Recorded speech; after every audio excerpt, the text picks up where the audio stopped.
Tere tulemast taas Eesti Noortekirjanduse Ühingu Facebooki lehele. Jätkame noortekirjanduse kevadet. Mina olen Heli Künnapas ja täna räägin ma noortekirjanikuga Helga Johanna Kuusler. Tere! Tere! Sul on ilmunud nüüd mõned raamatud, aga kõigepealt ma tahaksin tegelikult teada, et mis on see, millega sa veel tegeled ja kelleks ennast igapäevaselt üldse pead? Minu ametinimetus on ristsõnade toimetaja. Ma töötan AS Õhtuleht kirjastuses ja meil on seal sellised põnevad ristsõna ajakirjad nagu näiteks Ristik ja Miniristik ja varsti ilmub ka täiesti uus ajakiri Meluristik, mis peaks olema selline natukene lihtsam, et kui keegi ei ole kunagi varem ristsõnu lahendanud, aga tahaks proovida, siis sellest võib täitsa alustada. Väga põnev. Kas sa jõudsid kirjutamiseni nüüd enne ristsõnu või ristsõnad, et kumba pidi see nagu oli, kirjutamine või ristsõnad või? Kõigepealt ma hakkasin kirjutama, et ma olen sahtlisse kirjutanud tegelikult juba päris pikalt ja mõnikord lasknud siis ka sõpradel ja näiteks oma emal lugeda. Räägime nüüd nendest raamatutest kõigepealt, mis sul ilmunud on. Et need on 2 tükki siis Puhkus koomas ja Verevallav varandus. See varanduse asemel tahan kogu aeg saladus ütelda, sest saladus nagu sobib ka sinna hästi. Just. Millest need raamatud räägivad ja miks just sellised teosed? See Puhkus koomas sai alguse tegelikult niimoodi, et internetis igal aastal korraldatakse Nanovrimo, kus siis novembris saab kirjutada 50 000 sõnalise romaani.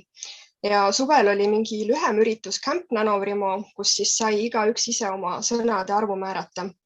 Ja mul oli suvel aega, siis kui ma kirjutama hakkasin, määrasin endale 20 000 sõna ja vaatasin, et mis juhtub, kui ma hakkan otsast peale. Ja siis, kui mul 20 000 sõna oli valmis, siis ma sain aru, et see lugu ikkagi vist meeldib mulle, et sellega ma jätkan. Ja niimoodi ma siis seda kirjutasin 2014. aastal. Aasta lõpuks sain valmis. Ja Verevallav varandus? Seda ma hakkasin kirjutama 2016. aastal ja sellega läks isegi natukene kauem, et nagu kevadest aasta lõpuni. Selles raamatus Verevallav varandus on koos päris palju erinevat infot. Ja minu jaoks oli hästi põnev see, et sa oled erinevate usundite, mütoloogiate asju nagu niiviisi kokku miksinud, et kogu aeg oli sündmusi oli palju ja uusi tegelasi oli palju, et kust sa korjasid infot sellise raamatu jaoks üldse? No tegelikult Eesti rahvausund ja folkloor on mind nagu alati huvitanud ja teised usundid tegelikult ka, et mulle meeldib lugeda nendel teemadel kirjandust ja siis, kui juba neid piisavalt palju lugeda, siis hakkavad ka asjad meelde jääma ja siis saab neid hiljem ise kirjutades kasutada. Kas sa nagu siis juba teadsid kõiki need asju enne või kui sa hakkasid kirjutama, siis hakkasid uurima ka alles nende teemade kohta juurde? Kirjutamise ajal ma uurisin juurde ka. Mis su enda jaoks oli selline kõige põnevam, kas mütoloogiline tegelane või juhtum, et kelle puhul sa teadsid, et sa tahad nagu kindlasti selle sisse panna ja tahad sellest rääkida? No minu enda lemmik oli muidugi Marras Mardo. Mulle meeldis ta ka. Ja miks tema? Sellepärast, et ta on selline pahur ja kohati ülbe, aga samas tegelikult selle karmi pealispinna all oskab ta olla ka nagu heatahtlik nende vastu, kes on talle olulised. Et ta ei ole päris selline kurjam, kellena ta ennast võib mõnikord näidata. Verevallav varanduses on peategelaseks poiss. Sina ilmselgelt seda ei ole, on ju. Et kui lihtne oli kirjutada poisi vaatenurgast raamatut?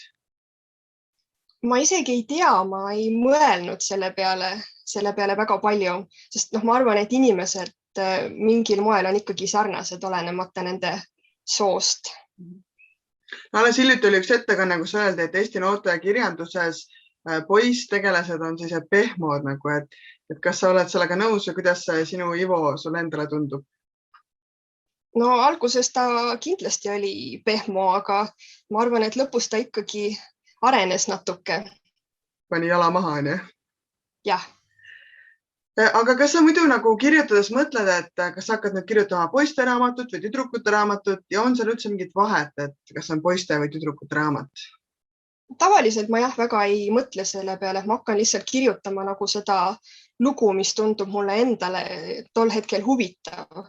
Ja mõnikord võib peategelane olla poiss, mõnikord võib olla tüdruk ja üldse kirjutamise käigus võib kujuneda nii, et mõni tegelane, kes ei ole enne nii olulist rolli mänginud, võtab nagu kõik üle. Kas sul juhtus nii? Jah, mul on nii juhtunud küll. Aga Verevalla varandus, see lugu ei lõppenud seal, et kas sa nüüd avaldad meile saladuse, mis saab edasi või et kas tuleb uus raamat?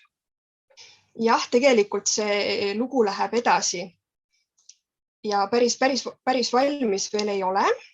Natukene tuleb veel nokitseda, aga jah, sellele raamatule on mul ka olemas juba järg, mis siis paljastab, millised sündmused leiavad aset pärast Verevalla varanduse lõppu.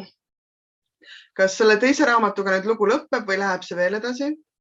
Minu enda plaan oli, et teise raamatuga ikkagi lõpeb, et kõik need otsad, mis jäid esimesest raamatust lahtiseks, need ma sidusin teises raamatus kokku. Nüüd sa kirjutad noortele, et miks üldse kirjutada noortele? Sellepärast, et ma arvan, et noored ikkagi on väga suured lugemishuvilised, et väidetakse küll, et noored ei loe enam nagu nii palju, aga samas kui näiteks minna raamatupoodi, kus ongi nagu noortekirjanduse riiul, siis alati seal on noored, kes suure hoolega midagi valivad, et minu meelest see on nagu nii rõõmustav. Ma arvan, et sa ise loed siis ka noortekirjandust samuti, et kas sul on mingeid soovitusi, et milliseid raamatuid võiksid noored lugeda? No viimati ma just lõpetasin selle Kaia Raudsepa raamatu Lihtsalt ära jää üksi. See oli selline loomulikult sünge temaatika, aga selline helge lõpplahendus ikkagi. Et päris elus sellistes olukordades mõnikord võib ikkagi juhtuda, et võidule pääseb kurjus, aga samas raamatus võitis headus. Millised on üldse need raamatud, mida sa loed siis hea meelega? Viimasel ajal mulle meeldib rohkem ajaloo teemadel näiteks lugeda, just näiteks Rooma impeeriumi ajalugu huvitab mind. Ja isegi hiljuti just lugesin nüüd Venemaa õigeusu ajaloost Arne Hiobi uue huvitava raamatu läbi. Et see oli ka päris informatiivne. Sain sealt teada asju, mida enne ei teadnud. Tema on mu õppejõud olnud ja väga põnev inimene igal juhul. See on äge. Kas võib arvata, et need teemad ka tulevad mõnes järgmises raamatus nüüd kasutusele kohe? Ma ei tea, seda peab vaatama, kuidas kujuneb. Aga noorte raamatutest, et milline on üldse sinu jaoks hea noorte raamat? Mis seal peab olema, millised osad või mis on üldse eeldus heaks noorte raamatuks? Põnev ikkagi peab olema. Et ei tekiks seda hetke, et paned nagu raamatu käest ära ja siis enam seda uuesti kätte ei võtagi. Et sa lihtsalt unustad nagu selle kuhugi, kui sul tuleb midagi põnevamat. Et see raamat ikkagi võiks nagu haarata endasse.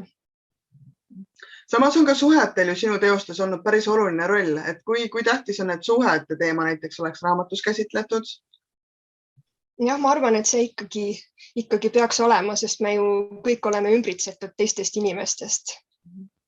Kas ka krimiteemad on sinu jaoks nagu põnevad, olulised? Jah, tegelikult ma vahepeal ikka kriminaalromaane loen ka periooditi, mõnikord rohkem, mõnikord vähem. Sellel aastal ma ei ole vist veel ühtegi kriminaalromaani lugenud. Ei, tegelikult ühe olen. See oli see Lukus linn. Kui palju sa ise üldse loed, et kui tähtis sinu jaoks on lugemine ja kui palju sa aega sellele panustad? Vanasti ma lugesin rohkem, mõnikord isegi 100 raamatut aastas, aga praegu ma olen rõõmus, kui ma suudan lugeda näiteks 50. Aga sa pead ikka lugemist oluliseks, et miks peaks lugema? Sellepärast, et lugemine avardab silmaringi ja lugemisega sa saad ka nii palju asju teada erinevate kohtade kohta, näiteks kuhu sa pole sattunud, võib-olla sul tekib huvi kuskile minna, lähed sinna, avastad midagi, mis muudab sinu elu. Samas, kui me võtame su Verevalla varandusega, siis selle kohta ju loed raamatut, aga ikka nagu teada ei saa, et kohta ikka ei ole või? Jah, seda kohta ei ole jah päriselt olemas. Aga kust tulevad sellised ideed, et ma saan aru, et osad tulevad raamatutest, kui sa loed, aga sama Verevalla, kui me võtame, et seda pole olemas, et kust tulevad sellised ideed sinu jaoks?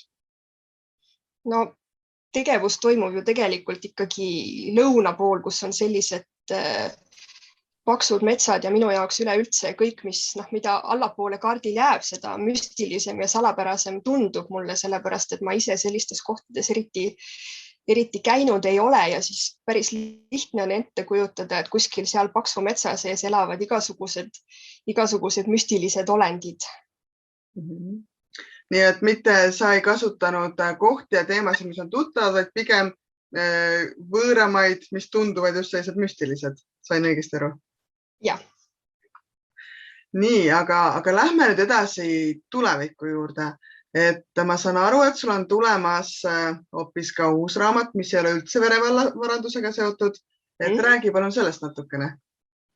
No tegelikult on see žanrilt seebiooper. Sellepärast, et mina kuulun tegelikult ju veel sellesse põlvkonda, kes kasvas seebikatega üles, sellepärast, et need tulid ju kogu aeg telekast, ikka läksid koju koolist ja siis panid käima ja siis vaatasid jälle, et mis on juhtunud, kes on kaotanud lapse, kes on kukkunud trepist alla, kes on ära tapetud, kes on kaotanud mälu. Ja tegelikult sellest inspireerituna siis ma kirjutasingi oma järgmise romaani Romeo ja Julia. Nii, ja millal ja kust see välja tuleb? See peakski nüüd varsti ilmuma ja ma arvan, et suvel saab seda juba lugeda. Ja see on nagu siis täiskasvanutele mõeldud, et pigem nagu naistekas, saan ma õigesti aru? Ma täpselt ei oskagi nagu öelda, sellepärast, et tegelased on ikkagi natukene nooremad, samas jälle võib-olla ma tõesti päris noorte romaaniks ei julgeks seda liigitada. Kui vanad need tegelased seal umbes on siis? 17 ja 20 ja nii edasi. Midagi sinna kanti, osad natuke vanemad ka. No vaata jah, mingisuguse nagu kategoriseeringu järgi on see kuni 26-aastasteni on nagu noortega seotud otseselt, et siis nagu võiks olla noorteraamat. Samas mina olen ühe korra pahandaja saanud, kui minu noorteraamat ei sobinud 10-aastasele lugedest, üks ema arvas, et 10-aastastel on noorteraamatud, et siis on nagu segadus. Nii, aga kas sul on veel mõni teos praegu käsil, kirjutamisel? No hetkel üks projekt on jah, mida ma kirjutan tavaliselt öösel niimoodi jupikaupa. Ma olen selline ööinimene, et kuskil 12 ja 2 vahel ma tavaliselt võtan ennast kokku ja panen oma 500 sõna iga päev kirja ja niimoodi see tegevus liigub vaikselt edasi. Kas sa julged sellest juba rääkida, et mis sealt tulemas on? No seal toimub tegevus ka väljamõeldud fantaasiamaailmas ühes kuningriigis. See kõlab nagu sellise Maasi ja muude taoliste võõrkeelsete autorite sarnaselt või? Kahjuks ma teda ei ole lugenud, et ma olen küll raamatukogus näinud, aga neid osi on nii palju, et ma ei ole julgenud alustada.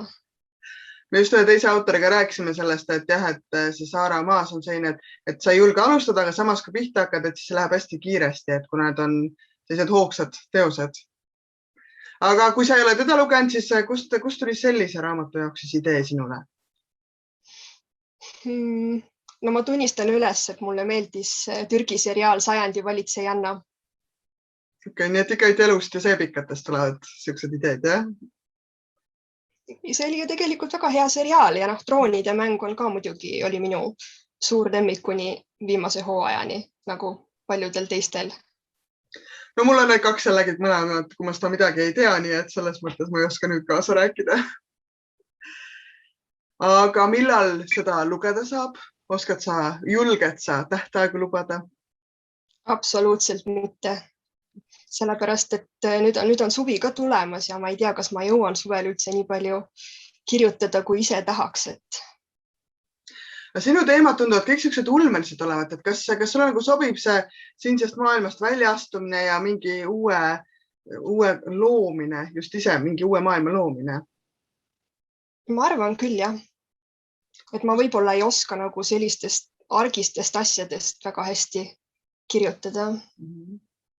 Kui nüüd fännid tahavad kohe tulla ja su raamatute kohta uurida ja su enda kohta, et mis on need kohad, leheküljed, kus siis saab sinuga ühendust võtta või sinu kohta infot leida? Mulle võib Facebooki kirjutada. Et sa vastad julgelt kõigile, jah? Ja, tagasiside on alati oodatud. Suur tänu sulle, et sa rääkisid oma raamatu ja kirjutamise telgitagustest ja eks me jääme ootama uusi raamatuid. Et aitäh, head aega! Nägemist!